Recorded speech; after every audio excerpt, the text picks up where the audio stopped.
Madame, Monsieur, bonsoir. Jacques Chirac et Alain Juppé ont formé aujourd'hui un gouvernement de 28 ministres et 14 secrétaires d'État. Un gouvernement qui modifie la structure de grands ministères comme la santé, l'éducation ou encore l'intérieur. Nous verrons cela en détail. Une équipe qui comprend un chiffre record de 12 femmes, dont 8 secrétaires d'État. Au total, 20 RPR, 17 UDF, moyenne d'âge 48 ans. Le nouveau garde des Sceaux, ministre de la Justice, sera Jacques Toubon. Alain Madelin, quant à lui, prend la tête de l'économie et des finances. François Bayrou conserve le ministère de l'Éducation nationale, auquel sont ajoutés l'enseignement supérieur, la recherche et l'insertion professionnelle. Bernard Ponce est nommé ministre de l'Aménagement du territoire, de l'Équipement et des Transports. Au Quai d'Orsay, le nouveau ministre des Affaires étrangères est Hervé de Charette. C'est Charles Millon qui devient ministre de la Défense. Et Jean-Louis Debré succède à Charles Pasqua au ministère de l'Intérieur. Roger Romani s'occupera des relations avec le Parlement. Le ministère du Travail, du Dialogue social et de la Participation revient à Jacques Barrot. Enfin, ministre de la Culture, Philippe Douste-Blazy. Ministre du Développement économique et du Plan, Jean Arthuis. À la tête du nouveau ministère de la Réforme de l'État, de la décentralisation et de la citoyenneté, Claude Goasguen. Jean Puech devient ministre de la Fonction publique. Elisabeth Hubert, ministre de la Santé publique et de l'Assurance maladie. Chargé de l'intégration et de la lutte contre l'exclusion, Éric Raoult. Et ministre de la Solidarité entre les générations, Colette Codaccioni. Philippe Vasseur devient ministre de l'Agriculture et de l'Alimentation. Yves Galland devient ministre de l'Industrie. Et Pierre-André Périssol, ministre du Logement. Ministre des PME, du Commerce et de l'Artisanat, Jean-Pierre Raffin. François Fillon, ministre des Technologies de l'Information et de la Poste. Ministre de l'Outre-mer, Jean-Jacques de Peretti. Ministre de l'Environnement, Corinne Lepage. Ministre de la Jeunesse et des Sports, Guy Dru. Ministre du Tourisme, Françoise de Panafieux. Enfin, Pierre Pasquini devient ministre des anciens combattants et victimes de guerre. Alain Juppé a peaufiné ce gouvernement lors d'un déjeuner en tête-à-tête avec le président Jacques Chirac à l'Élysée. Auparavant avait eu lieu à Matignon la cérémonie traditionnelle de passation de pouvoir entre messieurs Balladur et Juppé, cérémonie un peu froide, les deux hommes ne se portent en guère une estime chaleureuse. Ses collaborateurs y sont habitués, Alain Juppé aime tenir les horaires. Ponctuel, un peu trop parfois, au point ce matin de bouleverser les traditions en arrivant quelques minutes avant l'heure prévue. Édouard Balladur n'aura pas le temps de descendre l'accueillir. Une demi-heure d'entretien entre les deux hommes, une demi-heure d'attente pour le personnel de l'hôtel Matignon et les membres du cabinet réunis dans la cour. Vers 11 h, le nouveau Premier ministre raccompagne l'ancien sur le perron. Poignée de main appuyée et dernier conseil d'Édouard Balladur. Bon courage et bonne chance, il faut les deux, souligne-t-il. Applaudissements modérés lorsque la voiture d'Édouard Balladur quitte Matignon. Applaudissements soutenus et plus enthousiastes pour saluer l'entrée en fonction d'Alain Juppé. Première tâche du nouveau chef du gouvernement, arrêter définitivement la liste de ses ministres. Un peu après midi et demi, Alain Juppé sort de son bureau. Destination, le palais de l'Élysée, pour un déjeuner en tête-à-tête avec le président de la République. En tête-à-tête, mais sous l'œil des caméramens et des photographes. Au menu de ce repas de travail, interrompu par le téléphone, salade landaise, bien sûr, épaules d'agneau rôti au thym, mais aussi composition du gouvernement et préparation du premier conseil des ministres. Retour à Matignon en début d'après-midi, en attendant l'annonce officielle de la composition du gouvernement. Alain Juppé s'enferme dans son bureau pour mettre la dernière main à son discours de politique générale, qu'il prononcera mardi à l'Assemblée nationale et mercredi au Sénat. Voilà pour la semaine prochaine. Mais en attendant, dès demain, le Premier ministre ira écouter le message présidentiel avec les députés. Et samedi matin se tiendra le premier Conseil des ministres autour de Jacques Chirac. Enfin, dans les tout prochains jours, Alain Juppé présidera un conseil interministériel sur l'emploi. Objectif, montrer que le nouveau gouvernement ne perd pas de temps pour s'attaquer au chômage et à l'exclusion, des dossiers qualifiés de prioritaires par Jacques Chirac tout au long de sa campagne. Pas de ministre d'État dans ce gouvernement Juppé, dont le numéro 2 dans l'ordre protocolaire est le nouveau garde des Sceaux, Jacques Toubon, qui obtient enfin à 54 ans un grand ministère après 25 années de bons et loyaux services aux côtés de Jacques Chirac. Le nouveau garde des Sceaux a des idées bien arrêtées sur le fonctionnement de la justice. Javi Tambert. S'il me fallait nommer un seul compagnon prêt à me suivre jusqu'en enfer, ce serait Jacques Toubon. La phrase est signée Jacques Chirac, fidèle plus que tout autre, présent dans les heures de gloire comme dans les passes difficiles. Pour le président de la République, Jacques Toubon, c'est l'ami, le lieutenant dont la loyauté n'a jamais été prise en défaut. Que ce soit à l'époque des cabinets ministériels de Jacques Chirac qu'il dirige dans les années 70, de la fondation du RPR à laquelle il participe, de l'opposition dure au pouvoir socialiste après 81, Jacques Toubon est de tous les combats. Ministre lui-même, il ne le deviendra que sous la deuxième cohabitation. Longtemps cantonné dans l'appareil du mouvement gaulliste, Jacques Toubon prend la succession de Jack Lang à la culture. Héritage difficile pour un novice, il le dit lui-même, mais à l'en croire, le métier s'apprend vite. Allô? Salut mon beau, tu vas bien toi? La fonction ministérielle n'est pas du tout aussi compliquée qu'on le croit.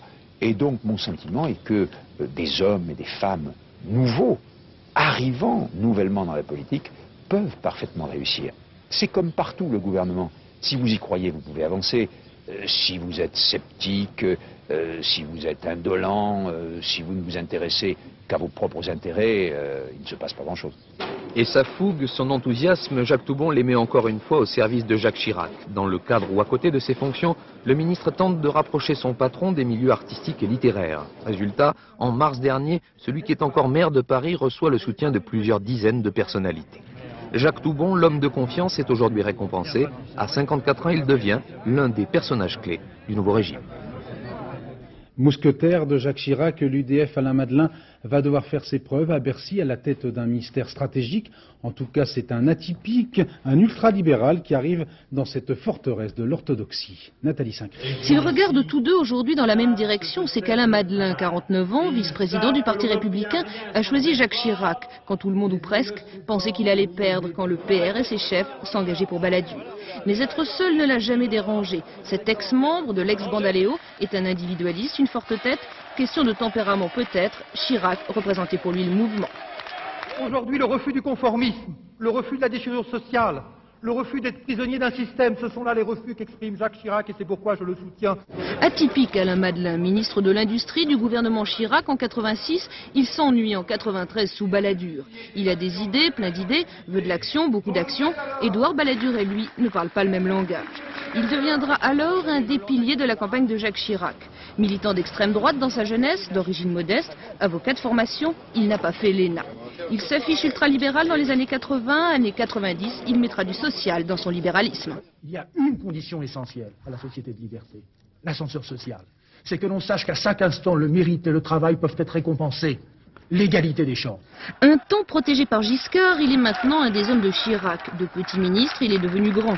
Il y a quelques semaines, Alain Madelin déclarait « Le moment est venu d'aller plus loin, plus vite, plus fort. Il est aujourd'hui au pied du mur. »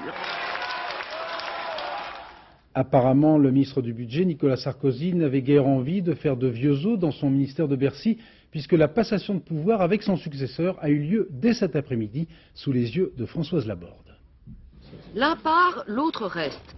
Avant de quitter son bureau, Nicolas Sarkozy s'est entretenu avec son collègue d'hier, le nouveau ministre de l'économie et des finances, Alain Madelin. Passation de pouvoir sans amertume, avec assaut de courtoisie. C'est la loi de la démocratie. Quand on arrive, on sait qu'on est des locataires provisoires. Et c'est ce qui fait la grandeur de l'engagement politique. C'est que rien n'est définitif. Et je crois que c'est une bonne leçon à donner à tout le monde. Il faut donc l'accepter avec finalement beaucoup de sérénité. Avez-vous le cœur lourd? Non, je n'ai pas le cœur lourd. J'ai surtout toutes mes pensées pour Alain Madelin en lui souhaitant bon courage parce que sa tâche sera rude.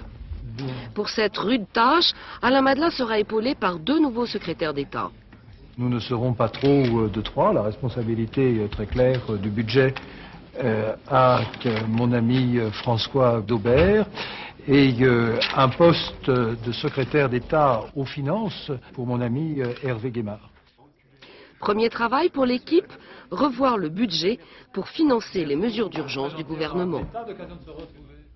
Sans mauvais jeu de mots, ce gouvernement Juppé ne va pas chômer. Toute une série de dossiers urgents attend les nouveaux ministres qui vont également devoir lancer sans tarder les réformes promises pendant la campagne. Auparavant, il va falloir remettre de l'ordre dans les comptes budgétaires. Pour mettre en œuvre les réformes, il faudra présenter un collectif budgétaire, autrement dit, réouvrir le livre de compte de la nation. Côté nouvelles priorités, nouvelles dépenses donc, il y a d'abord les aides à l'emploi, le contrat initiative emploi, les allègements sur les bas salaires et enfin les exonérations sur certaines charges pour ceux qui s'installent en banlieue. Il y a aussi le logement social. Dans l'immédiat, il pourrait simplement s'agir d'aides supplémentaires, à plus long terme, une refonte totale du système. Il y a enfin le déficit de la sécurité sociale, 100 milliards de francs environ sur 2 ans, dont l'État pourrait financer une partie. Côté recettes, le programme de privatisation devrait continuer, avec d'abord Usinor Sacilor. La meilleure conjoncture boursière devrait permettre de réaliser 55 milliards de recettes de privatisation cette année. Il y aura aussi la hausse de la tranche supérieure de TVA annoncée par Jacques Chirac qui devrait rapporter 40 milliards de francs. Enfin, des économies sur le train de vie de l'État, mais aussi sur des crédits non affectés, devraient ramener 18 milliards dans les caisses. Ce collectif devra être présenté très vite, non seulement pour donner un signal au pays, mais aussi pour arrêter la spéculation sur le franc. Conseil des ministres dès samedi 10h pour définir les orientations générales de la politique gouvernementale. Premier grave souci pour la nouvelle équipe au pouvoir, la tenue du franc, actuellement quelque peu malmenée sur les marchés d'échange, les cambistes, surtout étrangers, n'ayant semble-t-il pas été totalement convaincus par le démenti apporté hier par l'Élysée aux rumeurs d'un éventuel réalignement des monnaies au sein du SME, dont Jacques Chirac et Helmut Kohl auraient pu parler ce soir à Strasbourg. Réaction dans une banque d'affaires américaine avec ce reportage de Sophie Jouve et Yann Lénoré. Aujourd'hui, les opérateurs financiers avaient autant les yeux rivés sur leurs ordinateurs que sur les écrans télé.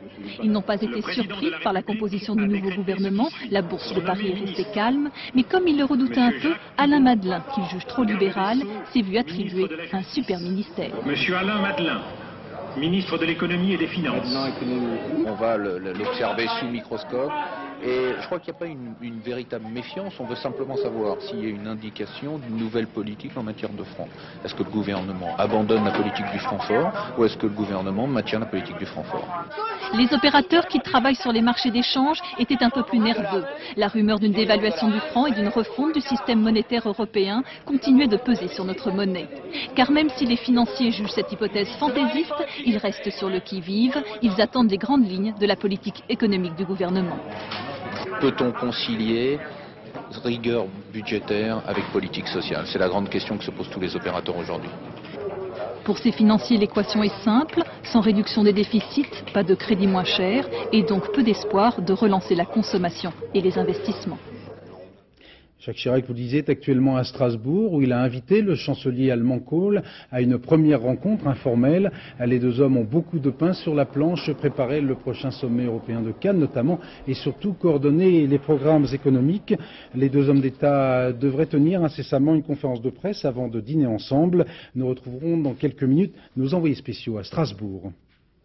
Centriste incontournable, c'est Jacques Barrot qui a hérité de l'un des ministères les plus chauds, celui du travail, du dialogue social et de la participation.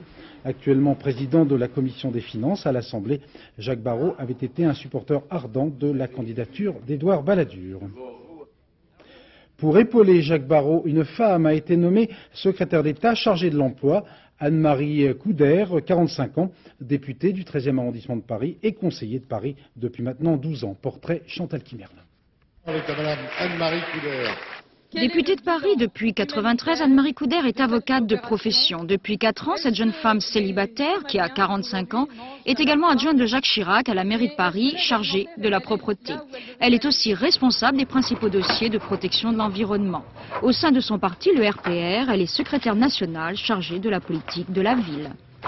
Bonjour, je suis arrivée. Et dans le privé, Madame la députée est actuellement directeur générale adjointe du groupe de presse Hachette Philippe Aki. Elisabeth Hubert.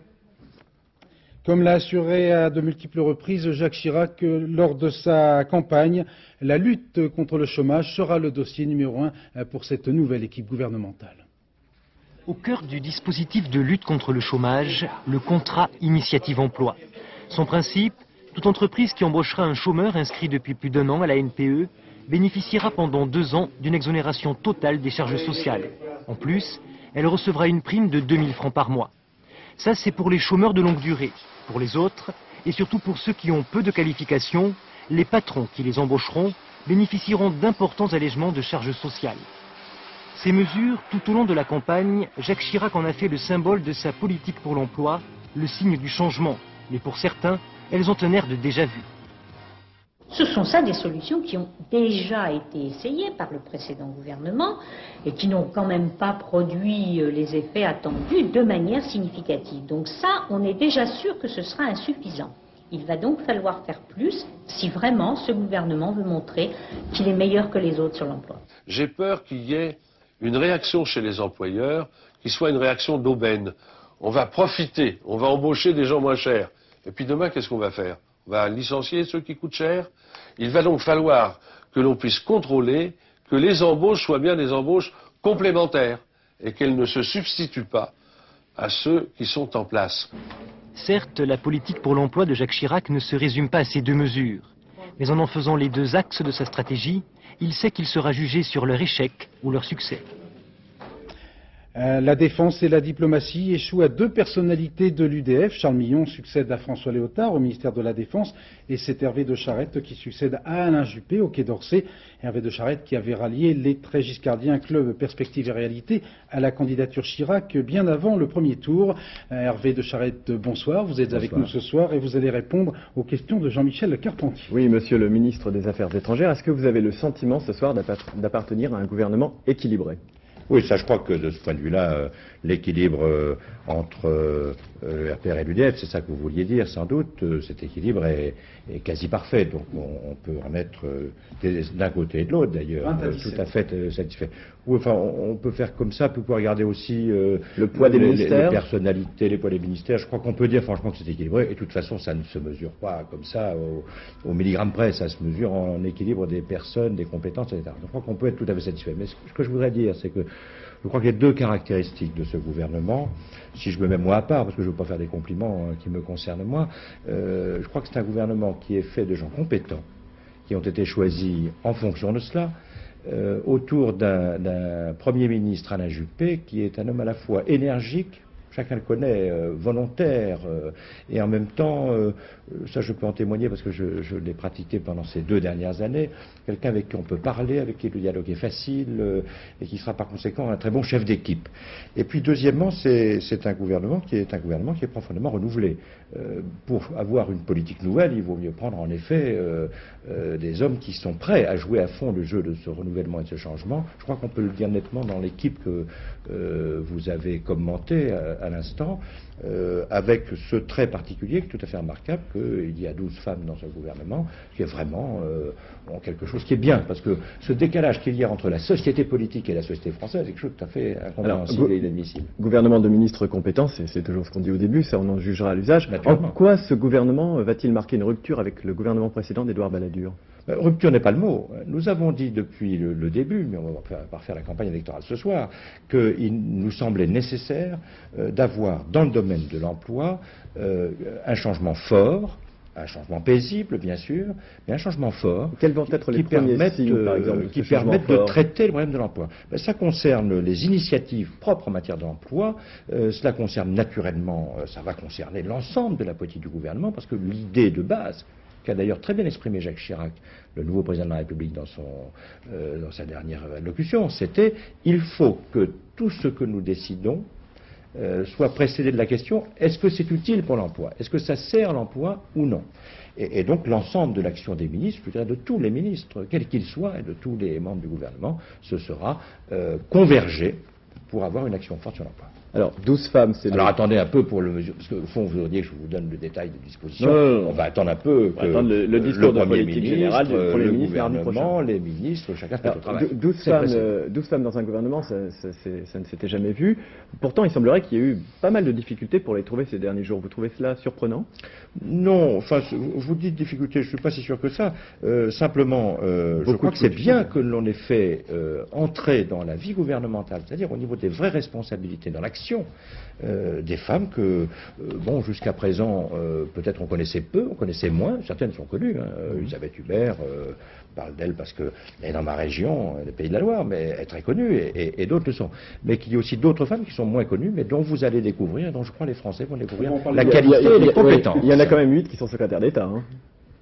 Oui, mais ça, c'est parce que la vie politique dans laquelle nous sommes a jusqu'à présent fait peu de place aux femmes et que l'une de nos tâches, je dirais dans le milieu politique en général et dans les formations politiques de la majorité, je pense d'ailleurs très simplement à l'UDF, ce sera de porter en avant dans des fonctions de responsabilité désormais de façon plus attentive qu'hier sans doute, des femmes qui s'engagent, qui entrent, et naturellement on commence par le début, mais vous verrez, comme elles réussiront, elles auront un grand avenir. Vous trouvez que ce gouvernement est aussi resserré qu'on l'avait annoncé ?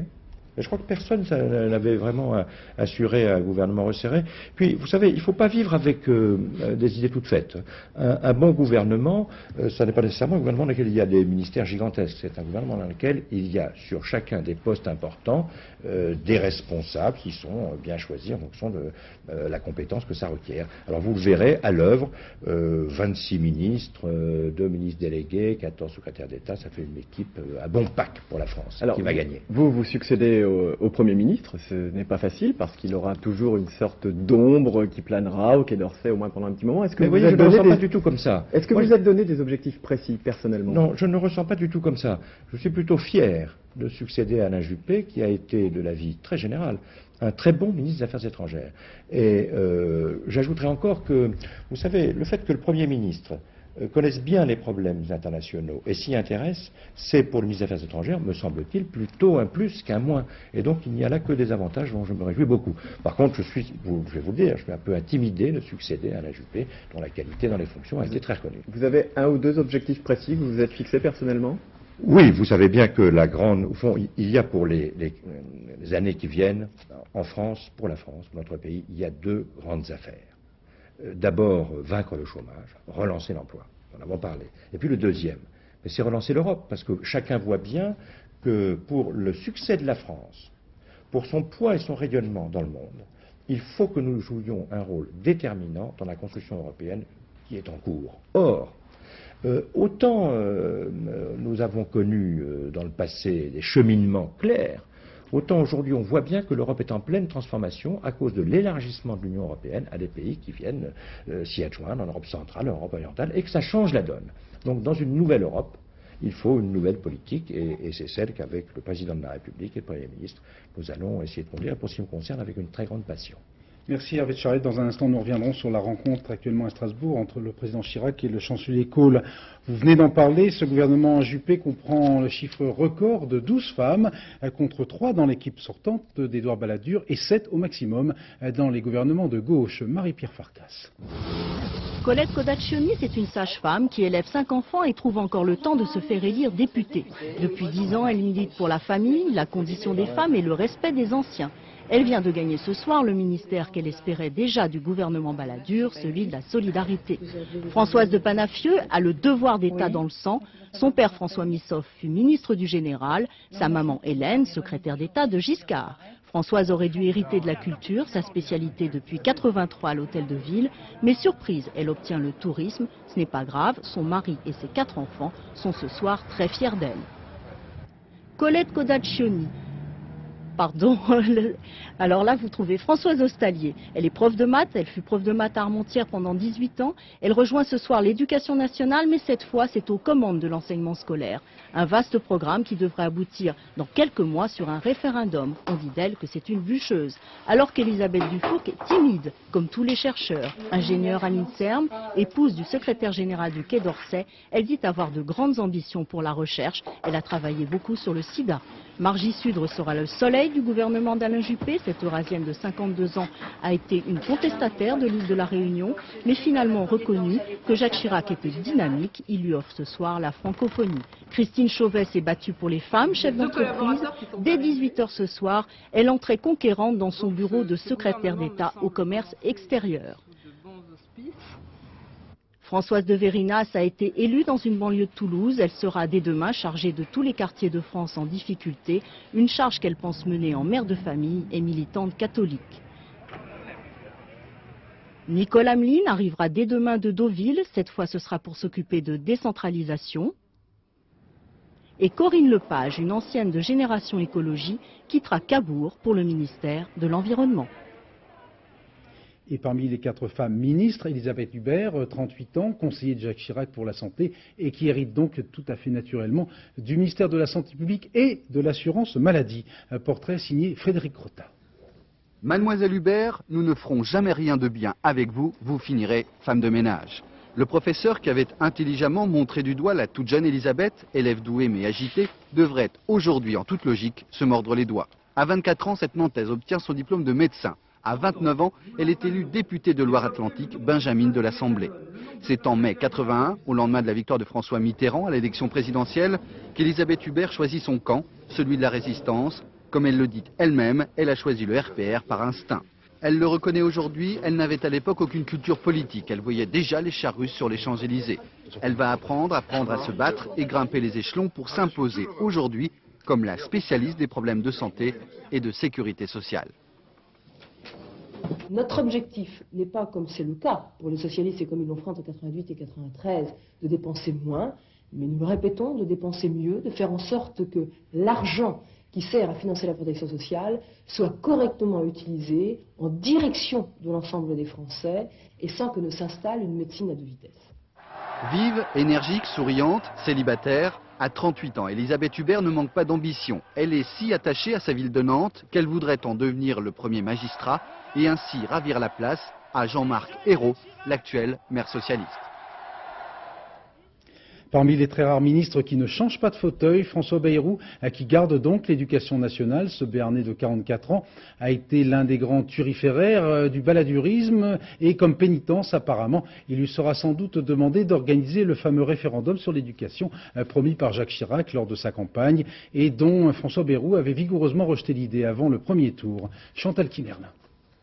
La poignée de main au soir de la victoire fut tiède. Les 2 hommes savent bien ce qui les rassemble et ce qui les sépare. Jacques Chirac n'a eu de cesse depuis des années de rappeler qu'il veut un référendum sur l'école, notamment pour changer les rythmes scolaires. Je propose que ce débat se conclue par un référendum, tant l'enjeu est capital pour votre avenir et pour celui du pays. Succès de campagne pour Jacques Chirac, mais François Bayrou n'a eu de cesse, lui aussi depuis 2 ans, y compris pendant sa campagne électorale pro-Balladur, de rappeler son opposition à un référendum sur l'école. Je sais en revanche qu'un référendum sur l'école, c'est inévitablement politiser l'école. Annoncer une rupture sur l'école, c'est se condamner à de graves déboires. Dans le même temps, François Bayrou déjeune secrètement avec Jacques Chirac. Puis interrogé par le quotidien Libération le 6 avril à la question « Pourriez-vous être le ministre qui organise le référendum ?», il répond non, sans explication. Après la victoire de Jacques Chirac, François Bayrou ne désirait pas reprendre l'éducation. Mais on le sait aussi, il fut un ministre qui laissa une image positive. Il calma les esprits dans la bataille sur la loi Fallou, il rassembla les nombreux syndicats de l'éducation autour de son projet pour l'école. Ancien enseignant, il est perçu comme fidèle au service public. Difficile de se passer de ses services. Ce soir, François Bayrou décroche un grand ministère qui, à lui seul, aura à gérer les problèmes de l'orientation et de l'insertion des jeunes. Une place privilégiée pour l'éducation qui pourrait porter ses fruits et éviter que s'installe, comme on aurait pu le craindre, la pomme de discorde autour de l'école. Autre préoccupation prioritaire du gouvernement, la lutte contre l'exclusion, la politique en faveur de la ville et la rénovation des banlieues. Parmi les nouveaux ministres, Éric Raoult, 39 ans, sera chargé de l'intégration et de la lutte contre l'exclusion. Michael Darmon. Éric Raoult a toujours rempli son contrat, tiré à vue sur Édouard Balladur pour défendre Jacques Chirac. Député de Seine-Saint-Denis depuis 86, élève de Robert Pandreau, il est aujourd'hui récompensé et en bon fantassin, il enterre l'âge de guerre, mais n'oublie pas. On a dit des bêtises des 2 côtés. Si j'ai pu blesser le Premier ministre, j'en suis vraiment désolé.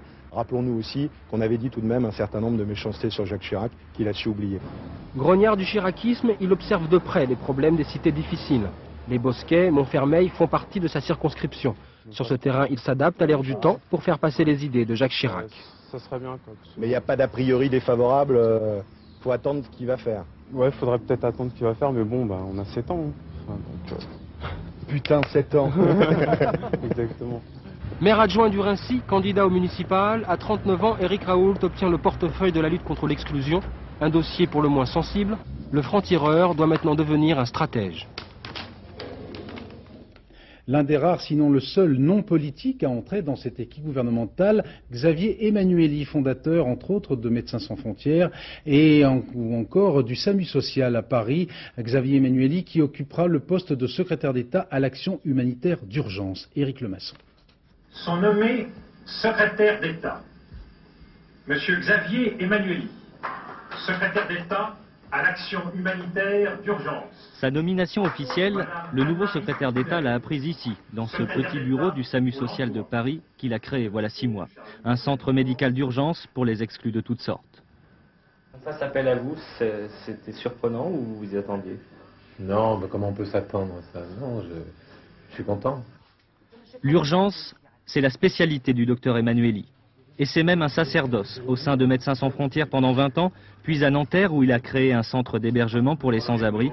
Et enfin ici, le SAMU social, un regard médical nouveau sur l'exclusion.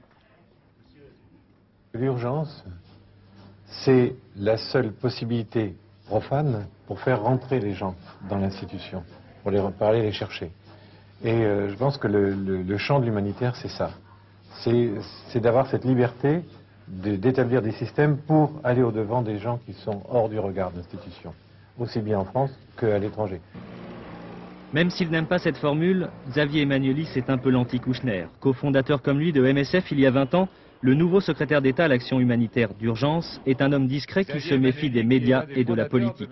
Son domaine, le terrain aux 4 coins du monde. Xavier Emmanuelli tourne donc la page avec un peu d'appréhension, avec surtout l'envie de devenir le ministre de l'urgence. On a des visiteurs qui vont suivre. Je vous disais en tout début de journal, ce gouvernement comprend 28 ministres et 14 secrétaires d'État. Nous ne pouvons bien évidemment tracer le portrait de chacun et de chacune de ces 42 excellences. Je vous propose, en compagnie de Jay Wittenberg, de faire la connaissance d'un certain nombre de petits nouveaux. Nouveau ministre des PME, du commerce et de l'artisanat, Jean-Pierre Raffarin connaît son affaire, ayant dirigé des entreprises jusqu'en 88. Sur le plan politique, il préside depuis 7 ans le conseil régional de Poitou-Charentes. Jean-Pierre Raffarin est un proche de Valéry Giscard d'Estaing. Il fait partie de ces UDF qui ne se sont jamais ralliés à Édouard Balladur.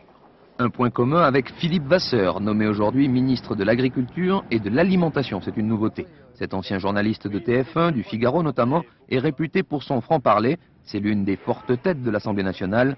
Venu du Parti républicain, Philippe Vasseur a toujours marqué sa préférence pour Jacques Chirac. Idem pour Claude Goasguen, nouveau ministre de la Réforme de l'État, de la décentralisation et de la citoyenneté. Ce député centriste de 50 ans, ancien recteur d'académie, a choisi il y a déjà longtemps de soutenir le nouveau président de la République. Et pour cause, Claude Goasguen était jusqu'à présent l'un des adjoints de Jacques Chirac à la mairie de Paris. Dernier UDF de cette famille, Yves Galland, président du Parti radical baloisien. Il hérite d'un ministère important, l'industrie. Pour lui, c'est en fait un retour au gouvernement. Yves Galland était en charge des collectivités locales de 86 à 88, sous l'autorité de Jacques Chirac, Premier ministre. Yves Galland passe pour un militant obstiné de la cause européenne. Enfin, le poste sensible de ministre de l'Outre-mer est confié à Jean-Jacques de Peretti, l'un des hommes qui montent au sein du RPR. Député de la Dordogne, il y a battu Roland Dumas en 93. Jean-Jacques de Peretti partage un goût prononcé pour la région du Sud-Ouest avec son patron en politique, le Premier ministre Alain Juppé. Et parmi ces nouveaux ministres, une personnalité très connue, Guy Drut, médaillé olympique en 1976 à Montréal et qui passe donc à 45 ans une nouvelle ère de sa vie politique. Jean-René Godard. Montréal, 28 juillet 1976. Après sa 2e place aux Jeux de Munich, Guy Drut n'a qu'un objectif, la médaille d'or sur 110 mètres haies.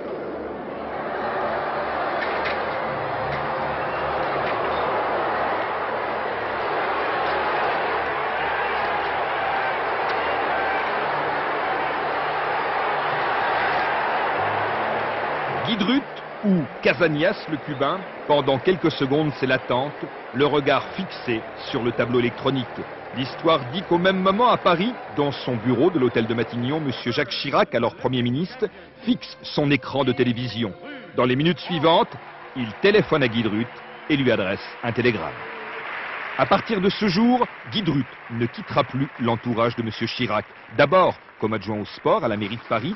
Ensuite, Guy Drut sera élu député de Seine-et-Marne, puis maire de Coulommiers. Inlassablement, Guy Druth a continué à travailler pour Jacques Chirac. Il a multiplié les réunions publiques et constitué un impressionnant comité de soutien conduit par Alain Prost, Marielle Guatchel, Jean-François Lamour, Richard Virenque, Jeannie Longo. Aujourd'hui, à 44 ans, il réalise le deuxième rêve de sa vie. 10 ministres d'Édouard Balladur ont été reconduits dans le gouvernement Juppé. Parmi les non reconduits, disons, de fortes personnalités comme Charles Pasqua, Simone Veil, François Léotard ou encore Nicolas Sarkozy. Place Beauvau, c'est donc un RPR qui succède à un RPR. Le fauteuil de Charles Pasqua sera en effet désormais occupé par Jean-Louis Debré, l'un des hussards de Jacques Chirac, actuellement numéro 2 du mouvement gaulliste. Michael Darmon. Dans la famille Debré, Jacques Chirac a donc choisi Jean-Louis. Une pioche facile, le porte-parole du RPR est un chiracien pur sucre, et Bernard, son frère jumeau, lui s'était mis au service de Balladur. Né le 30 septembre 1944, Jean-Louis Debré passe son adolescence à Matignon, où son père est alors Premier ministre. Matignon qu'il retrouvera en 1974 en tant que membre du cabinet de Jacques Chirac. Il a enlevé sa robe de juge, son choix est fait, il rejoint la politique, la grande affaire familiale. Député de l'Eure, c'est surtout à l'intérieur du RPR qu'il se fait remarquer. Fonceur et toujours en service commandé, dire tout haut ce que parfois Jacques Chirac, alors isolé, pense tout bas. Il y a d'abord ceux qui ne conçoivent la politique que comme étant l'art de la trahison, du renoncement, des combinaisons partisanes et des alliances contre nature. Adepte de la méthode Chirac, le secrétaire général adjoint ratisse la France RPR et rapporte fidèlement au sommet les échos de la base. À Chirac ensuite de tempérer, lui se dit tout le contraire d'un diplomate. En dehors de la politique, Jean-Louis Debré aime écrire des romans policiers. Sa nouvelle charge à la tête des polices de France pourrait donc lui fournir de nouveaux sujets d'inspiration, même s'il devrait avoir beaucoup moins de temps libre pour l'écriture. Arlette Chabot, on peut peut-être maintenant revenir sur l'équilibre global de ce gouvernement Juppé, un gouvernement qui fait apparemment la part belle au soutien de Jacques Chirac, particulièrement aux responsables de l'UDF qui ont soutenu très tôt la candidature de l'ancien maire de Paris. Oui, c'est ça. Politiquement, on l'a dit, c'est un gouvernement équilibré, 20 RPR, 18 UDF, avec, c'est vrai pour ces derniers, des ministères importants, symboliques, la défense, les affaires étrangères et le grand ministère de l'économie. On trouve donc des fidèles de Jacques Chirac, des anciens, Jacques Toubon, Bernard Pons, des plus jeunes comme Éric Raoult ou Jean-Louis Debré. Les UDF, donc, c'est vrai, ralliés très tôt à la candidature de Jacques Chirac, lorsqu'il était très bas dans les sondages, comme M. Madelin et Vasseur, des proches de Giscard, comme Jean-Pierre Raffarin et Hervé de Charette, qui étaient avec nous tout à l'heure. Si des balladuriens de poids disparaissent, on les a cités, Sarkozy, Léotard, Pasqua, Veil, d'autres sont repêchés au nom de l'Union, messieurs Bayrou, Douste-Blazy, Puech ou Barnier. Plusieurs membres du gouvernement, c'est vrai, viennent de Paris ou tout droit même de la mairie de Paris, comme Françoise de Panafieux ou Anne-Marie Couder. Beaucoup sont des hommes aussi ou des femmes de terrain, notamment les non-politiques. Il y a sans doute moins d'énarques qu'il faudra calculer, à l'image de Xavier Emmanuelli ou Colette Codaccioni. Les femmes sont aussi en grand nombre aux charges de ministères, mais aussi et surtout de secrétariat d'État. C'est donc une équipe renouvelée, beaucoup de visages nouveaux. Avantage, ils incarnent le changement voulu par Jacques Chirac. Inconvénient, ils n'ont pas d'expérience gouvernementale. Un gouvernement qui se traduit également par un certain nombre de restructurations de grands ministères. Oui, c'est cela. L'architecture du gouvernement est modifiée. De grands ministères éclatent, comme celui des Affaires sociales ou de l'Intérieur. D'autres, en revanche, sont consolidés ou élargis avec l'apparition de secrétaires d'État qui avaient disparu de l'équipe d'Édouard Balladur. C'est le cas de ces grands ministères de l'Éducation, de l'Économie ou des Affaires étrangères. L'intitulé de certains ministères aussi montre une certaine recherche, comme la solidarité entre les générations, c'est nouveau. D'autres correspondent au thème de campagne de Jacques Chirac, avec des mots-clés, exclusion, citoyenneté, réforme de l'État. Et la priorité à l'emploi est soulignée par le rattachement direct d'un secrétariat d'État auprès du Premier ministre. Alors, cette équipe porte la marque de Jacques Chirac, même si le président n'a pas l'intention de se mêler directement de l'action gouvernementale, il l'a pour définir les grandes orientations. Cette équipe porte aussi et surtout la marque d'Alain Juppé, qui a bien l'intention d'être un vrai chef de gouvernement. Merci Arlette Chabot. Et puis enfin, cette petite particularité, nous sommes tous orphelins ce soir, puisqu'il n'y a pas de ministre de la Communication. Parmi les très nombreuses réactions à la formation de ce gouvernement Juppé, celle du socialiste Claude Barthelone qui, vous allez l'entendre, prédit des contradictions inéluctables à ce Nous annonçait un gouvernement resserré. Ils sont 50% plus nombreux. On nous annonçait, le gouvernement, où les femmes allaient avoir une importance extrême. Elles sont nombreuses, mais pour la plupart réduites à des seconds rôles, et la première est 15e dans l'ordre protocolaire. On nous annonçait le gouvernement des jeunes et on assiste au retour de Pons, de Charette et Millon. Bref, pour rentrer dans ce gouvernement, il fallait être ou membre de la ville de Paris, ou membre de la direction du RPR, ou avoir été avec Giscard d'Estaing depuis 20 ans. On les jugera aux actes. J'ai l'impression que très vite, ils vont tomber devant les contradictions qui sont inéluctables. Essayer d'appliquer les très nombreuses promesses qu'a eu l'occasion de faire M. Chirac pendant sa campagne électorale. Les socialistes, à l'Assemblée nationale, en tant que parti politique, auront l'occasion de s'opposer et de proposer. Et de dénoncer aussi les risques qui commencent à apparaître dans le saucissonnage auquel on assiste dans le cadre des responsabilités gouvernementales. Quant à François Mitterrand, il a vécu aujourd'hui sa première journée de citoyen presque ordinaire en flânant dans Paris. Un reportage de Valérie Astruc et Olivier Sioux sur les rêveries d'un promeneur presque solitaire. Dans les rues de Paris, un promeneur presque anonyme. Il respecte les feux, il salue les badauds du quartier. En toute simplicité, François Mitterrand flâne. Les gens certes le remarquent, mais il n'y a guère que les touristes américains pour oser la photo souvenir. François Mitterrand, de bon gré, prend la pause.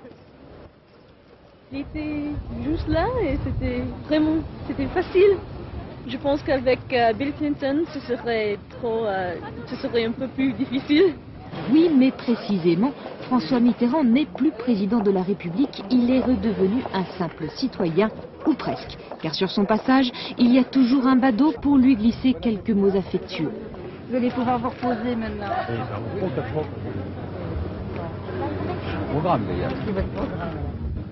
Après 14 années à la tête de l'État, retour au quotidien ordinaire. Une livre de cerises pour l'ancien président, la livre payée comptant 13,60 francs exactement. Dieu qu'il est bon de goûter aux fruits de l'été, de goûter aussi aux douces joies d'une retraite tranquille.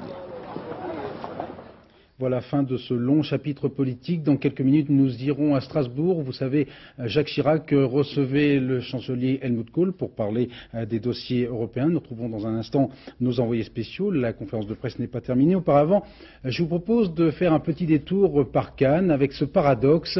C'est une femme qui est prisonnière à quelques milliers de kilomètres de la Croisette, qui est ce soir en quelque sorte la vedette de ce festival. Aung San Suu Kyi est en résidence surveillée dans son pays, la Birmanie, depuis les élections de 89. Cette figure emblématique de la résistance à la junte militaire birmane a obtenu le prix Nobel de la paix en 91 et c'est à cette femme courageuse qu'est dédié le dernier film du cinéaste britannique John Boorman, Rangoon.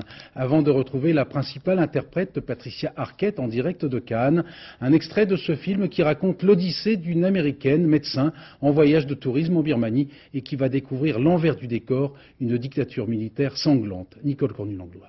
Aujourd'hui, vous pourriez bien être la dernière touriste qui reste à Rangoon.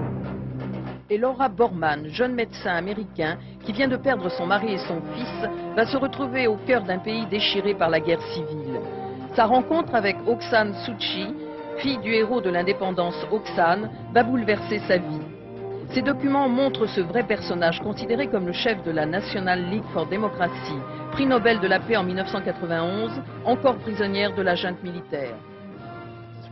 Cette femme, Aung San Suu Kyi, est fragile et pourtant elle se bat seule contre l'armée.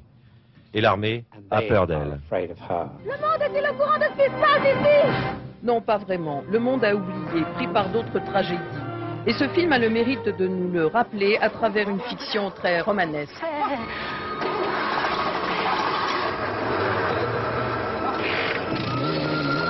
Elle rencontre un professeur de français dissident, devenu guide touristique, traqué, comme la plupart des intellectuels. Un rôle éprouvant pour cet acteur birman qui a quitté son pays depuis 20 ans pour raisons politiques. Il ne faut pas la haine. C'est la culture bouddhiste, c'est-à-dire la haine, par la haine, nous ne pouvons rien trouver. C'est simplement par l'amour universel, la compassion. Et c'est aussi l'amour de la vie que retrouve la jeune américaine après une série d'épreuves. Une renaissance, un thème cher à John Boorman qui a choisi Patricia Arquette pour cette métamorphose, pour cet itinéraire initiatique.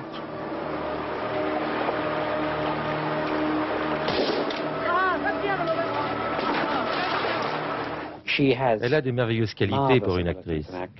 Courage, ténacité, honnêteté et beauté, bien sûr. Et visiblement, ils sont très contents de se retrouver ici à Cannes. Avec nous en direct de Cannes, Patricia Arquette, bonsoir. Dans True Romance, vous jouiez le rôle d'une tueuse un peu déjantée, un peu folle. Cette fois, vous avez un rôle extrêmement physique. Les conditions de tournage ont été, je suppose, extrêmement difficiles en pleine jungle. Oui, tout à fait. Nous avons tourné beaucoup de scènes dans la jungle, dans des marais avec des serpents, des crocodiles et des sangsues. Vous avez tourné en grande partie en Malaisie, ce qui vaut à ce film des paysages absolument sublimes. Est-ce que vous avez eu l'occasion de rencontrer la population locale et d'avoir de vrais échanges avec ces personnes? Oui, tout à fait. Mon petit garçon a rencontré un petit garçon bouddhiste. Nous sommes allés fêter chez ces gens le Nouvel An chinois, rencontrer beaucoup de gens, notre chauffeur, nous sommes allés à l'opéra, nous avons vu des temples, des fêtes de masques, tout ça. Est-ce que vous vous sentez, vous, personnellement concerné par la lutte sur les droits de l'homme, un thème essentiel de ce film? Je crois que tout le monde doit se sentir concerné par les droits de l'homme. Tout le monde, en fait, un jour ou l'autre, pourrait se trouver dans ce type de situation. En fonction, évidemment, du gouvernement. Tout gouvernement qui arrive au pouvoir, eh bien, un jour, il y a parfois des abus de pouvoir. Et je crois qu'il est important d'être conscient des combats, des luttes politiques partout, car un jour, ce sera peut-être votre lutte à vous. Alors, dans tout ce film plane l'ombre de Suu Kyi, cette femme birmane donc, qui a eu le prix Nobel en 91. Est-ce que vous identifiez à la destinée de cette femme courageuse?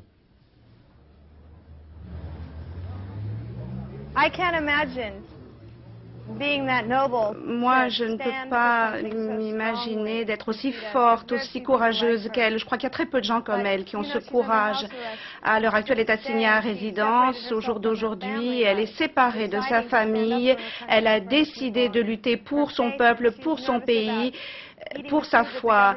Elle a peur de manger les aliments qu'on lui donne. Elle a peur de s'empoisonner. Elle a écrit un livre qui s'appelle Freedom from Fear, liberté de la peur, et le bénéfice de cette vente, c'est la seule façon pour elle d'acheter des aliments. Donc si quelqu'un veut faire quelque chose pour elle, pour sa cause, achetez ce livre pour l'aider. Dernière question, Patricia Arquette, le cinéaste John Boorman est britannique, mais vous êtes américaine. Est-ce que vous pensez que ce type de film, de cinéma politiquement engagé, peut avoir du succès aux États-Unis? Je ne sais pas. Moi, j'ai un petit peu arrêté de me demander pourquoi les films marchent ou ne marchent pas. Ça a à voir beaucoup avec le moment où les films sortent et ce qu'on est prêt à consacrer au marketing et à tout ça. Mais peut-être, c'est possible. C'est un film sur l'humanité, après tout. Sur la bonté, la générosité. Tout le monde a une conscience, quelque part, au fond de nous. Donc, je crois que ça aide. C'est bien. Merci beaucoup Patricia Arquette et donc souhaitons succès à ce film Rangoon. Comme promis, retour à l'événement diplomatique de cette soirée, la rencontre du nouveau président français avec le chancelier Helmut Kohl à Strasbourg. Geste éminemment symbolique bien sûr pour marquer la continuité de la relation franco-allemande, mais aussi réunion très concrète. Il s'agit en effet pour les deux hommes d'État de préparer les prochaines échéances européennes et notamment le sommet de Cannes en juin. Sur place, Véronique Saint-Olive. Un petit avion, une escorte réduite, 2 conseillers. Au lendemain de son investiture, le président Jacques Chirac veut imposer le style de l'État modeste. Mais Jacques Chirac veut aussi aller vite. Ce premier déplacement à Strasbourg est avant tout destiné à frapper au niveau du symbole. Pour rassurer ceux qui, pendant la campagne présidentielle, avaient pu douter de sa volonté de jouer un rôle actif dans la construction européenne, pour se situer d'emblée dans la tradition gaulliste de l'amitié franco-allemande. Alors une brève rencontre avec Klaus Hensch, le président du Parlement européen, voilà pour l'image. Puis c'est à la préfecture que Jacques Chirac a accueilli le chancelier Kohl. Ce premier geste sur la scène internationale, pour une cordialité affichée, une poignée de main soutenue, un tutoiement à la bonne franquette. À Strasbourg, le contact personnel prime sur les dossiers de fond. Nous savons ici, étant à Strasbourg, ce que c'est l'histoire. Heureux d'abord de le retrouver. heureux de marquer par cette rencontre l'étroitesse des relations entre l'Allemagne et la France. Il s'agit là d'une tradition, mais une tradition qui se renforce et se renforcera chaque jour davantage. Dans la soirée, il restait aux deux hommes à partager le même menu chez Yvonne. Escargot, pâté de tête, jambonneau, tarte au fromage, le tout arrosé de pinot noir et de bière. L'amitié franco-allemande se mesure aussi à son assise gastronomique. Alors que le franc français, on l'a dit tout à l'heure, est quelque peu chahuté suite aux rumeurs de révision du SME, les dirigeants allemands voulaient également être fixés au plus vite sur la politique économique du nouveau gouvernement français et surtout obtenir l'assurance que la stratégie du franc fort ne serait pas remise en cause. Alors qu'en est-il précisément, Christian-Marie Monod, vous êtes en direct avec nous de Strasbourg. Est-ce qu'il y a eu des assurances et des précisions à l'issue de ce mini-sommet? Nullement, car c'était précisément pas à l'ordre du jour. Il faut dire que la conférence commune s'est terminée il y a quelques minutes dans une ambiance bon enfant. Et d'ailleurs, le président Jacques Chirac a accueilli le chancelier allemand par cette phrase: « Je suis heureux de te voir, ma première visite est pour toi », un tutoiement de près de 10 ans. Ça donne donc le ton de cette rencontre, une rencontre qui est un symbole et une nécessité. Un symbole, le président Jacques Chirac ne s'y a pas trompé en accueillant le chancelier allemand ici à Strasbourg, capitale européenne. Helmut Kohl est en effet incontournable. Et une nécessité, vous le disiez, le marque fait souffrir le franc français. Le président Jacques Chirac a été très clair ce soir en déclarant qu'il n'y aurait aucune modification des parités monétaires au sein du système monétaire européen. Une information donc très importante. La priorité, a-t-il dit, la même chose du côté allemand d'ailleurs, c'est l'emploi. Les points de divergence tout de même demeurent. L'Allemagne, vous savez, est plutôt fédéraliste et pour une intégration rapide des institutions, la France est beaucoup plus mesurée. L'Europe est modelée de toute manière sur le modèle franco-allemand. Helmut Kohl et Jacques Chirac ont été d'accord pour continuer ensemble à travailler côte à côte. Prochaine priorité, prochaine difficulté, le sommet de Cannes en juin prochain. Merci Christian-Marie Monod. Fin de ce journal. Dans quelques minutes, le magazine de la rédaction, comme chaque jeudi soir, envoyé spécial avec notamment un reportage très intéressant sur la musique qui rend sourd à cause des écouteurs, des Walkman chez les adolescents. Vers 23h, Un homme, une femme, le classique de Claude Lelouch. Vers 1h du matin, le dernier journal, en compagnie de Philippe Lefebvre, bien sûr. Demain à 7h50, dans les 4 vérités, Gérard Leclerc recevra Catherine Trautmann, maire de Strasbourg et députée européen. Bonne fête au Éric, bon anniversaire à Charles Trenet, 82 ans aujourd'hui, au pape Jean-Paul II, 75 ans aujourd'hui, à François Nourricier et à Yannick Noah, 35 ans aujourd'hui. Amélioration du temps vendredi, c'est la bonne nouvelle que va nous confirmer dans quelques instants Nathalie Riouet. Demain à 13h, vous retrouverez Daniel Bilalian et j'aurai le plaisir de vous retrouver à 20h. Excellente soirée, merci.